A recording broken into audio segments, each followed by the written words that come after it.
Historic, tsunami, avalanche, a rising tide of concern about the direction the President and Congress are taking the nation is making this an extraordinary election. This is the CitizenLink Report. I'm Stuart Shepard, along with Tom Minery, our Senior Vice President of Government and Public Policy. Hi, Tom. Hello, Stuart. Tom, it's good now and then to step back from the endless stream of campaign ads on television and radio, to get away from the chosen sound bites every night on the evening news, and to look at the big picture of this. As you look at this campaign season 2010, what do you see in the big picture? Well, there are some surprising things on the horizon that will be evident on election night. And by the way, I'm glad that CitizenLink has got 3 hours of webcasting to do election night, because there'll be a whole lot for us to talk about. But last week, some polling came out that has caused some analysts to get wide-eyed in their belief that this could be something more than a tsunami if the election develops the way they think it might. And here's what's up. About this time in the election season, the pollsters such as Gallup begin sampling not just registered voters, but people who have said they're likely to vote. And one of the questions they ask is, do you prefer Republicans or Democrats for this year's House of Representatives elections? A generic ballot, they call it. Generic ballot. And the results have floored them. They've never seen results favoring Republicans like those results have come in. In fact, Michael Barone, who's one of the serious analysts of these numbers, believes that it may be well beyond the result that occurred in 1994, when, to the surprise of everybody, the Republicans took control of the House with 52 seats, by winning 52 seats. Michael Barone thinks we have to go back perhaps to 1894, wow, when Republicans took 100 seats in the middle of an economic downturn that just swamped the presidency of Grover Cleveland.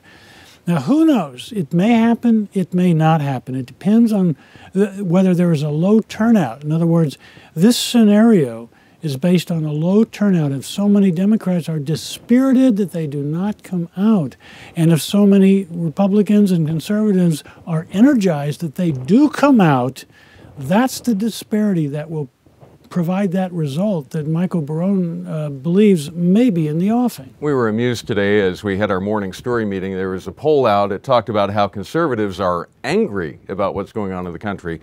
Liberals are disenchanted with what's going on in the country. Yeah. A little spin there on trying to categorize the two sides of this national debate. Is it self-defeating to even talk about a big win at this point? Are we counting our chickens before we hatch? Oh, I think we are, and it is unwise to talk about it.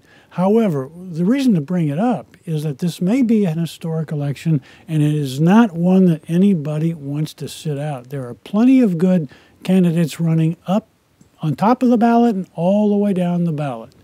And people ought to pay attention, ought to find out who reflects their values and vote those values on Election Day, because someday, if this develops the way the pollsters think it might, this will be an historic election, and somebody's grandchild might say, "Grandpa, Grandma, did you vote in 2010? You don't want to say, "I didn't." Definitely will. Hey, there's a person whose name is not on the ballot. He does show up occasionally in a campaign ad now and then. It's notable, and we get headlines when certain candidates don't want to be seen at an event with this person. The question many are asking, is this election a referendum on President Obama's policies? Oh, well, of course it is. And the problem that the president faces is that he fundamentally misread the meaning of his election in 2008. This is generally called a center-right country. I think it's more conservative than center. The president represents a lurch to the left politically and philosophically, more in line with European countries where government is huge. Taxes are very much higher than they are in this country, and most benefits come through contact with the government. There's not much of a competitive private instinct as there is in this country. So the president went that direction with a big health care reform, and health care needed to be reformed, no doubt about it. They tried to do the right thing, but by trying to have this government takeover that is so costly, they got, so many people grew disenchanted with them at a time when unemployment was rising. That was the thing the president needed to solve first.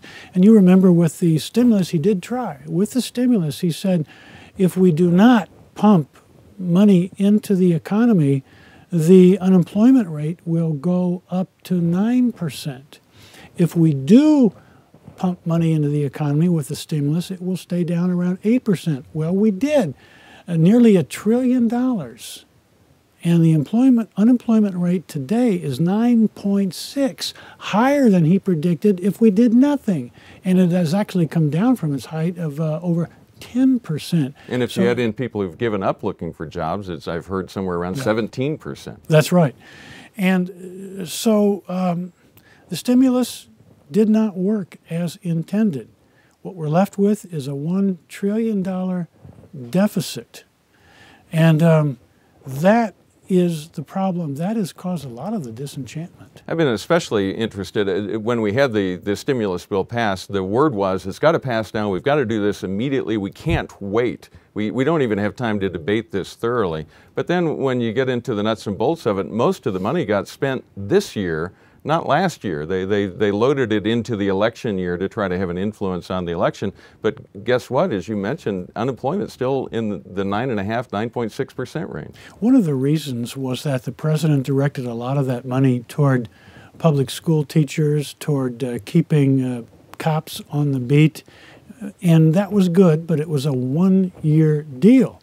If you give a school district money for 1 year to keep more teachers on the payroll, what about year two? What about year two for those traffic cops? That's what happened this year. The one-year stimulus ran out, and the money has not been spent quite as fast. You remember the term shovel-ready projects. And Stuart, you and I live in a community where one of those huge, supposedly shovel-ready projects is now underway. It's that big interchange remaking at Woodman and Academy. Now that project gets a huge reconstruction of a major intersection here in Colorado Springs. When the stimulus bill passed, that project was about to begin. But then there was an application for the federal money that delayed the project 6 months. Why? Because federal money was available and the project had to be rebid because those working on the job had to be paid at union scale. So it was delayed 6 months and it was made more expensive than it would have been. That's the kind of thing that has happened in some other locations as well that slowed down the progress of those shovel-ready projects. Okay, so let's assume, just for discussion purposes, that there is a change in majority in the House, that we have new leadership in the House. Let's assume, for discussion, that the Senate is closer to 50-50, either one way or the other, but near the break-even point. Then what? What happens next? Well, it's going to be a mess. I'm not sure what's going to happen, but here's the situation as we leave the current Congress. A new Congress will seat in January, but this Congress, under the Democratic leadership of Nancy Pelosi and Harry Reid, has done something that has never been done since 1974 when Congress passed something called the Budget Act, which required budget discipline. It required Congress to pass a budget every year. They wouldn't touch the budget this year because they'd have to pass it right in front of the election. Now, the president proposed a budget. The president always proposes the federal budget.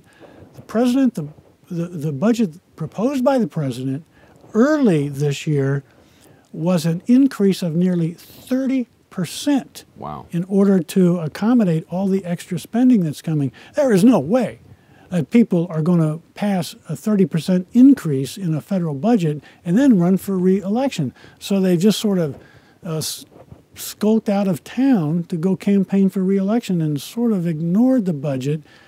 What happens now? What happens in the what happens in the lame duck session of Congress?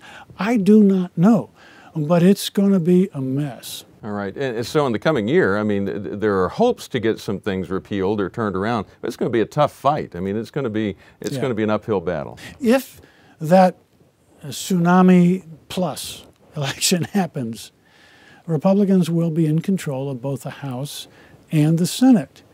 But it'll be a standoff because anything passed by the House and Senate will have to be signed into law by the president. Unless they're able to override the president's veto, they will not have that kind of a majority to do that. So I don't know. It's going to be a standoff. All eyes will be on 2012 and the presidential election and the congressional elections. And by the way, things don't get any easier for the Democrats, particularly in the Senate. In the 2012 election, there'll be 33 Senate seats up for election, and the Democrats will have to defend 23 of those seats. Wow. The Republicans only 10. And the encouraging results for conservatives this year will bring a lot more top-drawer, first-tier candidates to run for those seats in 2012. All right. Well, thanks for all those insights. Before I let you go, I've got a question from a viewer named Bill. He wrote us, in regard to the new health care bill, we were told that House Speaker Nancy Pelosi told them to vote on it to find out what was in it, the famous quote that she gave. Who actually writes all those thousands of pages, he asks? The congressmen and women have staffs, and those who are leaders of committees have other staffs that report to the committees. And between the House staffs and the committee staffs, and the same is true in the House and the Senate, there are a bevy, an army of staff members available to work nights and weekends writing these things. But that inquiry, I think, will encapsulate this period in our history. We have to pass the bill in order to understand what's in it. I think that is weighed heavily on a lot of people, which is why a lot of people are concerned. All right. And as you mentioned earlier, we want to let you know that we will have a 3-hour live webcast on election evening, and we'll be talking about the races from all over the country. We'll be bringing in guests by webcam from states all across America and be talking about whether it's a tsunami or just a big wave crashing on shore. We'll see what happens that night. It'll start at 7 Mountain Time and go until 10 Mountain Time. You can adjust for your time zone. We invite you to tune in for that again election night. Thank you, Tom, and thank all of you who've written to us with your encouragement, questions, or criticism. You may always write to us at mail@citizenlink.com. Please pray for our elected officials and for the outcome of this year's election. And remember, stand tall and be heard.